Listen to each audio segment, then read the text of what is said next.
எனது அன்புள்ளம் கொண்ட மேஷராசி நேயர்களே, ஐயா ஒவ்வொரு முறையும் ஏன்னா இந்த மாசத்தல் முழுவதுமே அவர் செவ்வாய் ராசிநாதன் என்று சொல்லக்கூடிய செவ்வாய் பகவான் 3ஆம் இடம் என்று சொல்லக்கூடிய காற்று ராசி என்று சொல்லக்கூடிய மிதுனத்தில் தான் வீற்றிருக்கார். நாம் கால சக்கரத்தையும் நாம் எடுத்துக்கணும்.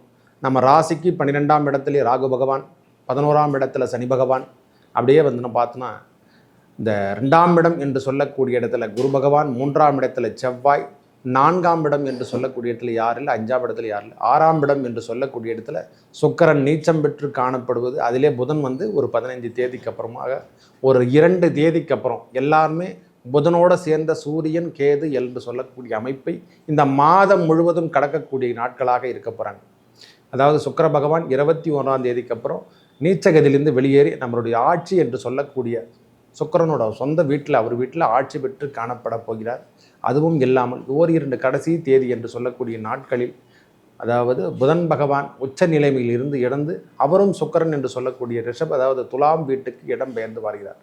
நம்ம இந்த காலபுருஷ தத்துவத்தில் பார்க்கும்போதெல்லாம் நம்ம ராசிநாதன் 3ஆம் இடத்தில் இடம்பெயர்வது பெரிய புண்ணியம் என்று கூட சொல்லலாம். இதுவரைக்கும் கிடைக்காமல் இருந்து வந்த பேர் நம் வாழ்க்கை தரம் இப்படி தான் ஓடுமா, இந்த புரட்டாசி மாதம் இந்த நாம் வாழ்கின்ற வாழ்க்கை புரட்டாசி என்றாலே அவரை தான் கொடுக்கணும். அதாவது நினைத்ததை முடிக்கின்ற மாதமாகும் இந்த மாதம் திகழும். காரணம் என்னன்னா 2ஆம் அதிபதி நீச்சகதியிலிருந்து வெளிவருவதும் ரொம்ப சிறப்பினை தரும். அதே இடத்துல 3ஆம் அதிபதி என்று சொல்லக்கூடிய புதன் பகவான் உச்சம் பெற்று காணப்படுவது மிகவும் சாலச் சிறந்தது.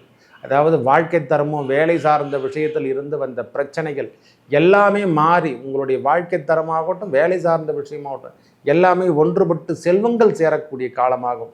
எதிரிகள் இல்லாத வண்ணம் காணப்படும். முதல் வார்த்தையே எதிரி என்பது இல்லாத வண்ணம். நம் தேர்வுகளில் நாம் எதனா எக்ஸாம் எழுதியிருந்தாலோ அல்ல கல்வி சார்ந்த விஷயத்தில் இந்த நேரத்தில் நாம் எதனா பயின்றிருந்தாலோ இல்லை எக்ஸாம் அரசாங்க தரப்புக்காக நாம் எழுதியிருந்தாலோ அவையெல்லாம் நம்மளுக்கு நன்றாக கைகூடி வரக்கூடிய காலமாக இந்த காலம் இருக்கப்பெறும். நல்லா இருக்குது ஐயா.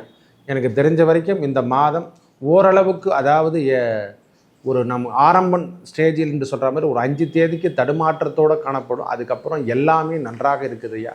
பயப்படணும் அவசியமே இல்லை. எந்த ஒரு குறையும் நம்மளுக்கு கிடையாது. இனிமேல் வெற்றி என்று சொன்னால் அது உங்களுக்கு அகந்ததாகும். மேஷராசிக்காரங்க தொட்டது துலங்கும். வரவுக்கேற்ற செலவுகள் கண்டிப்பாக இருக்கும். இந்த மூதாதையர் என்று சொல்கிற மாதிரி நம்ம வீட்டில் பெரியவங்க யாருன்னா இருந்தாங்கன்னா அவங்க உடல்நலத்தில் சற்று கவனத்தை எடுத்துக்கொள்ளுங்கள். இந்த காலம் கொஞ்சம் சரியில்லாத காலமாகவும் வெளியூர் பயணங்கள் என்று சொல்கிற மாதிரி வெளிநாடோ வெளியூர் பயணங்களோ உங்களுக்கு தொடர்ச்சியாக வந்த வண்ணமும் அந்த என்ன சொல்லலாம் பாக்கியம் பெறக்கூடிய மாதமாக இந்த மாதம் இருக்கப்பெறும். அதாவது சிறப்பான ஆலயங்கள் செல்கிற மாதிரியோ நம்மளுக்கு பழகிடும். இந்த ஆன்மீக பயணங்களாகவும் இருக்கலாம், சுற்றுலா பயணங்களாகவும் இருக்கலாம். நம்ம வெளியூரில் மக்களை போய் நம் சொந்தம் என்று சொல்கிற மாதிரி உறவுகளை சந்திக்கின்ற காலமாகும். 6ஆம் இடம் என்று சொன்னால் அது மாமியார் அதாவது அத்தை என்று சொல்கிறோம் இல்லை, அத்தை வர்க்கம் மாமியார் வர்க்கம் என்று சொல்கிற மாதிரி அவங்களுடைய உறவுகளோ மாமனார் வீடாகட்டும் தாய் மாமன் என்ற உறவுகள் என்றும் சொன்னாலும் அது 6ஆம் இடத்தை குறிக்கிறது. அந்த பாவனையில் இருக்கக்கூடிய காலத்தில் அவங்களால் நம்மளுக்கு உதவிகள் கிடைக்கும். அதாவது எப்படி சொல்கிறதுனா அவங்க மூலியமாகவும் நம்மளுக்கு உறுதி பெறும். அவங்க மூலியமாக நம்மளுக்கு மரியாதை நிமித்தம் என்று சொல்கிற மாதிரி ஒரு நல்ல நற்பெயர்களும் நம்ம செல்வாக்கு உயரக்கூடிய மாதமாக இந்த மாதம் இருக்கப்பெறும்.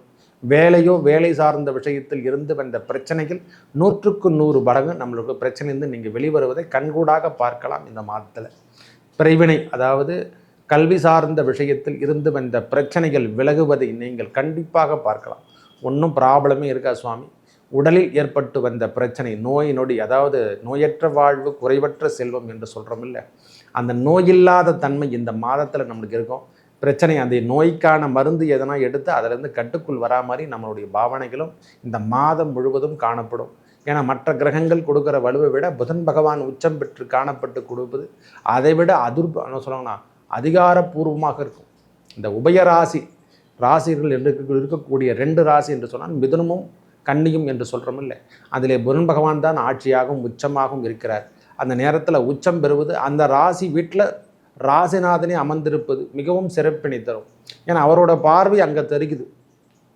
4ஆம் பார்வையாக அவருடைய பார்வை நேரடியாக புதனையும் பார்ப்பதாலையும் நம்மளுக்கு இதுவரைக்கும் வேலை சார்ந்த விஷயமாகட்டும், கல்வி சார்ந்த விஷயங்களாகட்டும் எல்லாமே அனுகூலமாக, அரசாங்க தரப்பு உத்தியோகமாகட்டும் எதனா இருக்கட்டும், அரசாங்க வேலையில் எனக்கு ப்ரமோஷன் இல்லைன்னு நினைக்கிறவங்களுக்கெல்லாம் இது ஒரு மாற்று ஏற்பாடு என்று சொல்கிற மாதிரி எங்கன்னா வெளியூரோ வெளிநாடோ எங்கன்னா வெளியூரில் நம்மளுக்கு அனுப்பிச்சு நம்மளுக்கு ட்ரான்ஸ்ஃபர் பண்ணி அதன் மூலிமா ப்ரமோஷன் கொடுத்து நம்மளுக்கு வேலை வாய்ப்பு உங்களுக்கு எதனா ட்ரான்ஸ்ஃபர் கிடைச்சதுன்னா கண்டிப்பாக வாங்கி கொள்ளுங்கள். நிம்மதியோடு வாழ்வீங்க. ஏன்னா கொஞ்ச நாள் நம்மளுக்கு கிடைக்க போகிறது இந்த வாய்ப்பெலாம் சில நேரத்தில் மட்டும்தான் கிடைக்கும். ஏன்னா குரு பகவானும் வக்ரகதி, சனி பகவானும் வக்ரகதி என்பதால் அந்த வக்ரகதி காலத்தில் நம்மளுக்கு நல்ல செல்வங்கள் சேரக்கூடிய மாதமாக இந்த மாதம் இருக்கப்பெறும். அதாவது பிரிவினை என்று சொல்கிற மாதிரி நம்ம கணவன் மனைவிக்குள் ஏற்பட்டு வந்த சின்ன சின்ன ஊடல்களும் சரியாகக்கூடிய மாதமாகவும், துன்பத்திலிருந்து விடுதலை என்று சொல்லக்கூடிய அமைப்பு, அதாவது திருமணத்துக்காக காத்துருக்கிறவங்களுக்கெல்லாம் அந்த நிச்சயதார்த்தமோ அல்லது நம்மளுக்கு ஒப்பு தாம்பலம் என்று சொல்கிற மாதிரியோ இல்லை அந்த திருமணத்துக்கான போக்குவரத்து என்று சொல்லக்கூடிய அடிப்படையில் இருந்தால் அவையெல்லாம் இப்பொழுது நீடேறும்.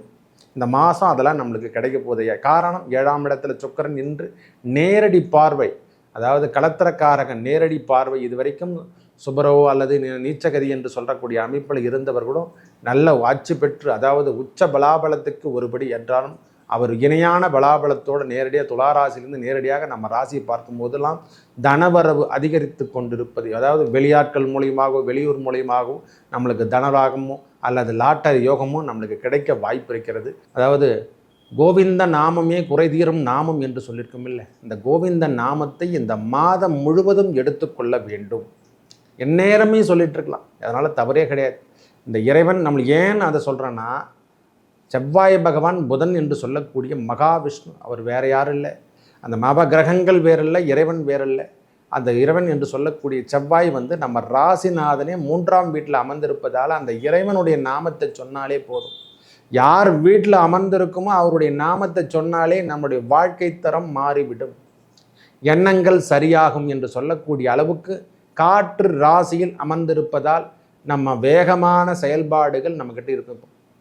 இது வரைக்கும் இல்லைன்னா, இது வரைக்கும் வெளியூர் பயணங்கள் இல்லாமல் இருந்தால், ஏன்னா அவர் மாதம் முழுவதில்லை, இந்த மாதம் முழுவதும் அங்கே தான் இருக்க போகிறார், அவர் ஒன்றும் டிரான்ஸ்ஃபர் ஆக போகிறதில்லை. அதாவது இடம்பெயர்ந்து வாழக்கூடிய காலம் இல்லை. மற்ற கிரகங்கள் எல்லாருமே இடம்பெயர்வார் ஓரிரு தேதிக்கு அப்புறம், அதாவது 2 தேதிக்கு அப்புறம் சுக்கிரனும் இடம்பெயர்ந்து, அதாவது இது வரைக்கும் இருக்கக்கூடிய சுக்கிரன் இந்த நீச்சகதி என்று சொல்லக்கூடிய வீட்டிலேருந்து நேரடியாக அவர் ஆட்சி வீட்டுக்கே மாறிறார்.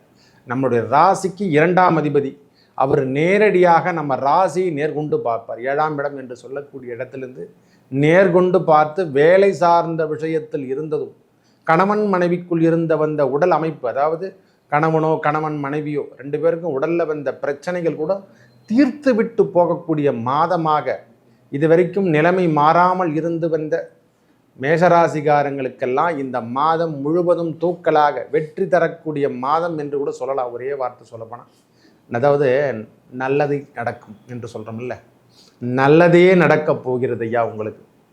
இனிமேல் மேஷராசிகாரங்க வின்னிங் தான் உங்களுக்கு. ஏன்னா அந்த காலம் என்பது நம்மளுக்கு உகந்த காலமாக வந்து விட்டது.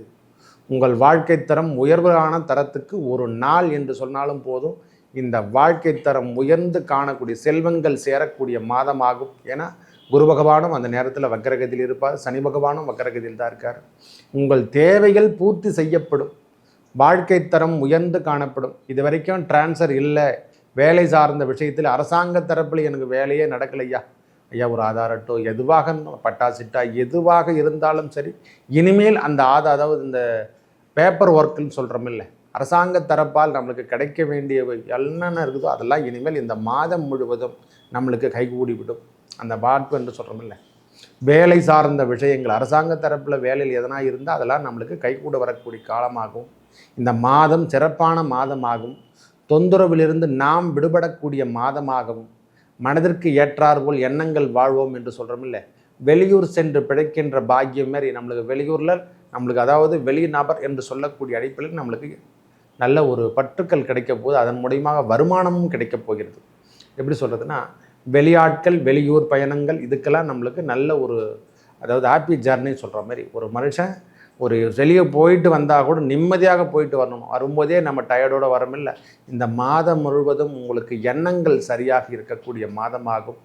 மேலும் நல்லதெல்லாம் நடக்க இந்த மாதம் முழுவதும் இறைவன் அந்த ஏழுமலை வெங்கடாஜலபதி வணங்கி வர, அதாவது கோவிந்த நாமமே குறைதீரும் நாமம் என்று சொல்கிற மாதிரி கோபிகாரமண கோவிந்தா கோவிந்தா என்று சொல்லி வர நம் வாழ்வில் ஏற்பட்ட துன்பங்கள் அந்த லக்ஷ்மி நாராயணனும் லக்ஷ்மி நரசிம்மரும், அதாவது சோளிங்கரில் ராணிப்பேட்டை தாலுக்கா, அதாவது தமிழ்நாட்டில் ராணிப்பேட்டை தாலுக்கா சோளிங்கரில் வீட்டு இருக்கும் அந்த யோக ஆஞ்சநேயரையும் யோக நரசிம்மரையும் லக்ஷ்மி நரசிம்மரையும் வழிபட வழிபட உங்கள் வாழ்வில் ஏற்பட்ட துன்பங்கள் விலகி நல்லதே நடக்கும். நன்றி, வணக்கம்.